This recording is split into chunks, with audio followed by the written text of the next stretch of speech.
মালাস রান্নাঘরে আপনাদের সবাইকে স্বাগত জানাই। আবার চলে এলাম একটি রেসিপি নিয়ে। রেসিপিটি দেখুন, দেখে ভালো লাগলে লাইক, শেয়ার, সাবস্ক্রাইব অবশ্যই করবেন। কমেন্ট করতে ভুলবেন না কিন্তু।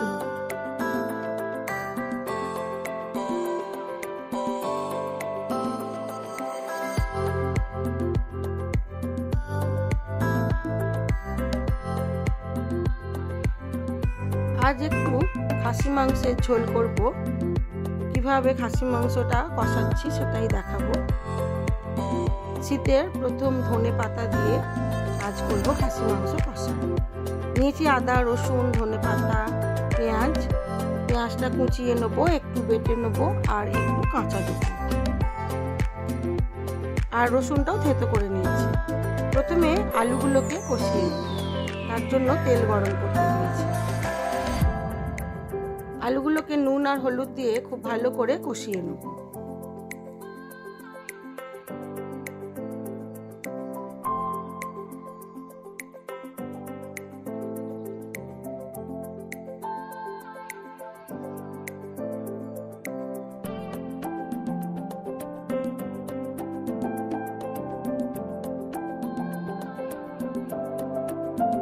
তারপরে মাংসটাকে ম্যারিনেট করে নেব নুন, হলুদ গুঁড়ো, লঙ্কার গুঁড়ো দিয়ে।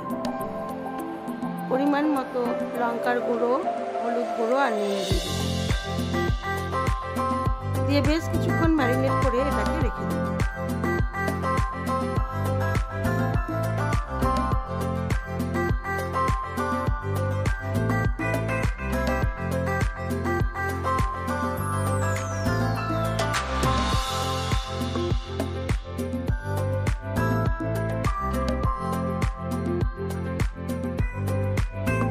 মাংসটা ম্যারিনেট করা হয়ে গেছে, আলুটাও কষানো হয়ে গেছে।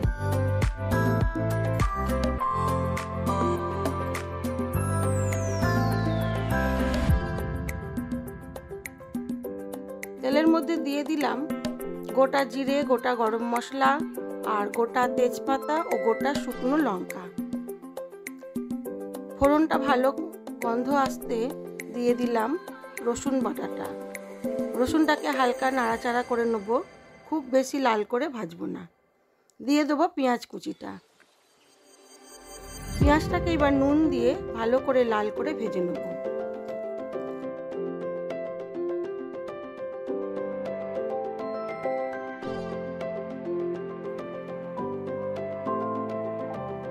আমি খাসি মাংসগুলোকে ছোট ছোট টুকরো করে করি, যেভাবে টুকরো করে দেয় দোকান থেকে সেটা করি না।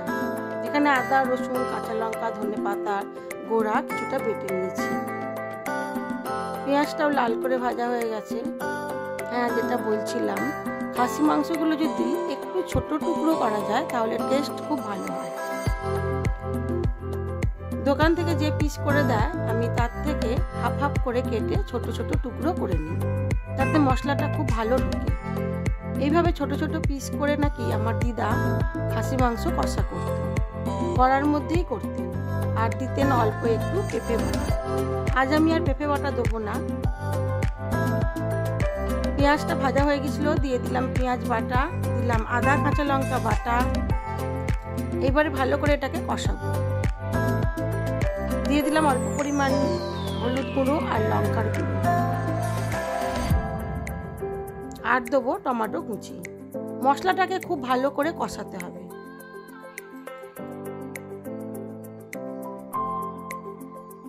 দিয়ে দিলাম শীতের ধনে পাতা।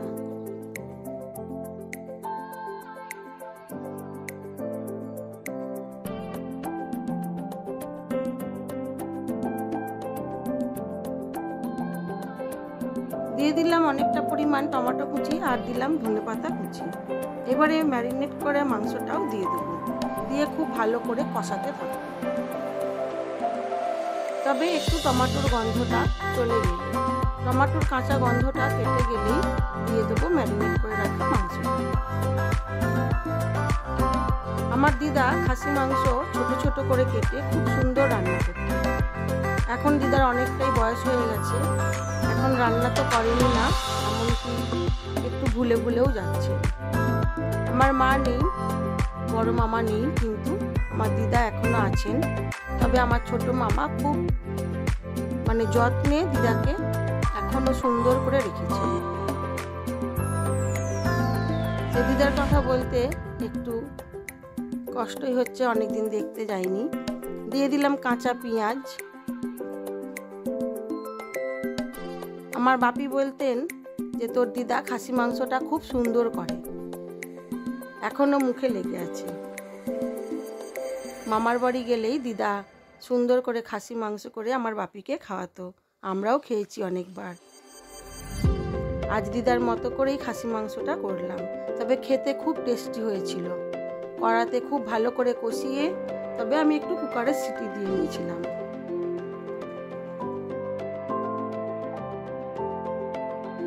মাংসটাকে এবারে মশলার সাথে খুব ভালো করে কষাবো যতক্ষণ না পর্যন্ত তেল ছাড়ে, তবে আমি ঢাকা চাপা দিয়ে দিয়ে এটা করব।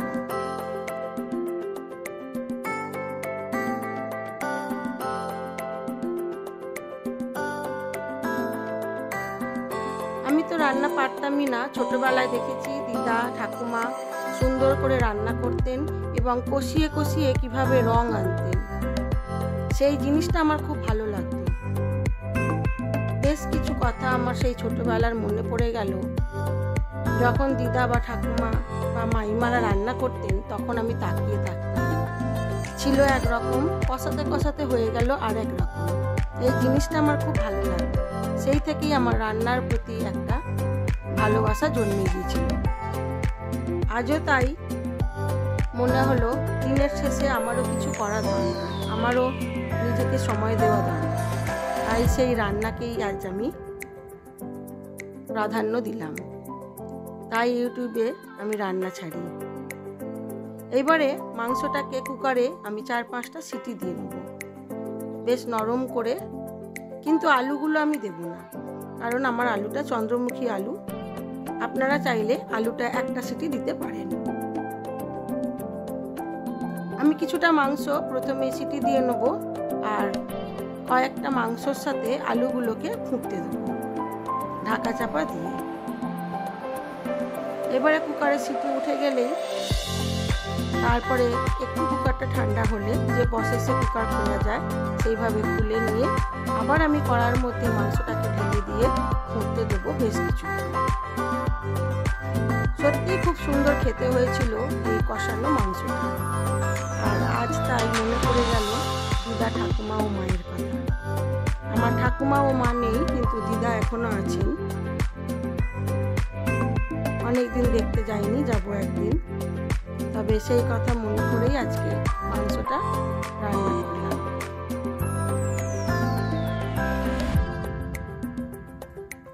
হয়ে গেছে আমার কষানো মাংসটা। আমি ওপর থেকে একটু ধনে, জিরে, তেজপাতা, লঙ্কা, গোটা গরম মশলা আর ছিল গোটা শুকনো লঙ্কা, সব কিছু ভেজে গুঁড়ো করে রেখেছিলাম, সেটা দিয়ে দিলাম।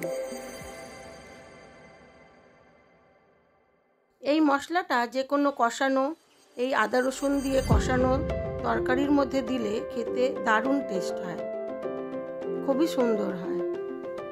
দিয়ে দিলাম। এইবারে এটাকে ঢাকা চাপা দিয়ে আরও কিছুক্ষণ রাখবো, দিলেই হয়ে যাবে আমার খাসি মাংস কষা। বড় বড় আলু দিয়ে খাসি মাংস কষা। আমার এই ভিডিওগুলি যদি আপনাদের ভালো লেগে থাকে তাহলে লাইক, শেয়ার, কমেন্ট অবশ্যই করবেন। আর নতুন বন্ধু হয়ে থাকলে একটা সাবস্ক্রাইব করে দেবেন। এবারে আমি মাংসটাকে সার্ভ করে দেবো। এবারে দেখাই চলুন আমার আজকের লাঞ্চ মেনুতে কি ছিল। আমার আজকের লাঞ্চ মেনুতে ছিল সাদা ভাত, স্যালাড, ছিল মাংস কষা, ছিল করলা ভাজা, বেগুন ভাজা, আর ছিল ধনেপাতার চাটনি। আজ এইটুকুই। সবাই ভালো থাকবেন, সুস্থ থাকবেন, নিজেদের খেয়াল রাখবেন। আর অবশ্যই নিজেদের কিছুটা হলেও সময় দিনের শেষে দেবেন। নিজেদের মতো করে গান করুন, রান্না করুন, সেলাই করুন, ভালোই লাগবে। এটাই আমাদের পাওয়া। সবাই ভালো থাকবেন, সুস্থ থাকবেন, নিজেদের খেয়াল রাখবেন।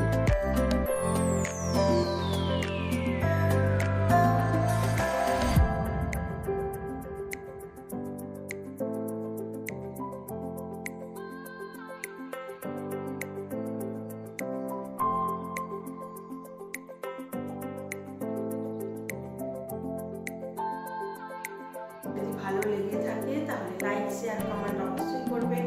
আর যদি নতুন বন্ধু হয়ে